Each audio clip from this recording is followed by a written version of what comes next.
Hi friends, ఎలా ఉన్నారు? ఇప్పుడు మీరు ఈ వీడియోలో చూస్తున్నారు బాసర జ్ఞాన సరస్వతి ఆలయం. నిర్మల్ జిల్లాలో, తెలంగాణలో ఉంది.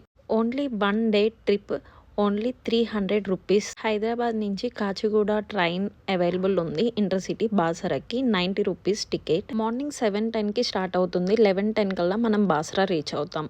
బాసర రైల్వే స్టేషన్ నుంచి 20 రూపీస్ టెంపుల్కి ఛార్జ్ చేస్తారు.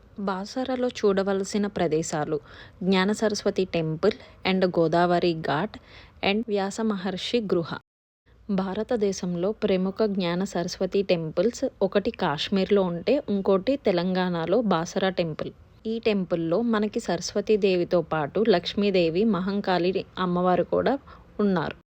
Luggage bag counter and mobile phone counters available ఉన్నాయి. ఇక్కడ మనం సబ్మిట్ చేసి టెంపుల్లోకి వెళ్ళాలి.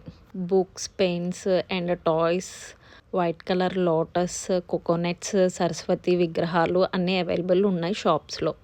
తెలంగాణలో జ్ఞాన సరస్వతి బాసర టెంపుల్ చాలామంది చిన్నపిల్లలకి అక్షరాభ్యాసం, అన్నప్రాసన ఇక్కడే జరుగుతాయి.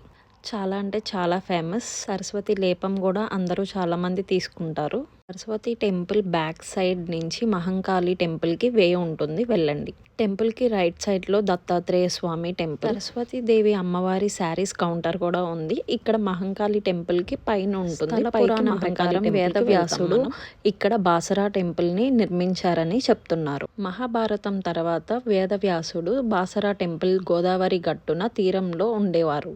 అక్కడే నివసిస్తూ ఉండేవాళ్ళు. తపస్సు చేయగా ఒకరోజు జగన్మాత ప్రత్యక్షమయ్యి ముగ్గురు అమ్మవారికి ఆలయం ప్రతిష్టమని చెప్పారు.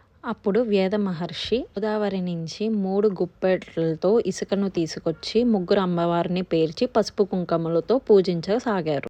తర్వాత వాల్మీకి సరస్వతీదేవి విగ్రహం ప్రతిష్ఠించారు. ఆ తర్వాత రామాయణం రాశారు అని చెప్పి బ్రహ్మాండ పురాణం చెప్తుంది. పక్కనే ఉన్న గోదావరి ఘాట్లో కూడా మనం స్నానం చేసి టెంపుల్కి దర్శించుకుంటే చాలా మంచిది. గోదావరి పుష్కరాలు కూడా 12 సంవత్సరాలకి ఒకసారి జరుగుతుంది. ఇక్కడి నుంచో భక్తులు వచ్చి గోదావరిలో స్నానాలు, పుష్కరాలు చూసుకొని అమ్మవారిని దర్శించుకుంటారు. హైదరాబాద్కి చాలా సమీపంలో ఉన్న జ్ఞాన సరస్వతి టెంపుల్ ఓన్లీ చదువు కోసమే కాదు, జ్ఞానము, మన మాట ఎలా మాట్లాడుతున్నాం ఏంటి అనేది అన్నీ వస్తుంది. సరస్వతీదేవి ఉంటే లక్ష్మీదేవి ఉంటుంది అంటారు కదా. సో చదువుకుంటున్న పిల్లలతో పాటు పేరెంట్స్ కూడా ఇంపార్టెంటే. పెద్దవాళ్ళకు కూడా చక్కగా వచ్చి అమ్మవారి దర్శనం చేసుకొని జ్ఞానాన్ని ప్రసాదించండి. Thanks for watching. Please subscribe. By.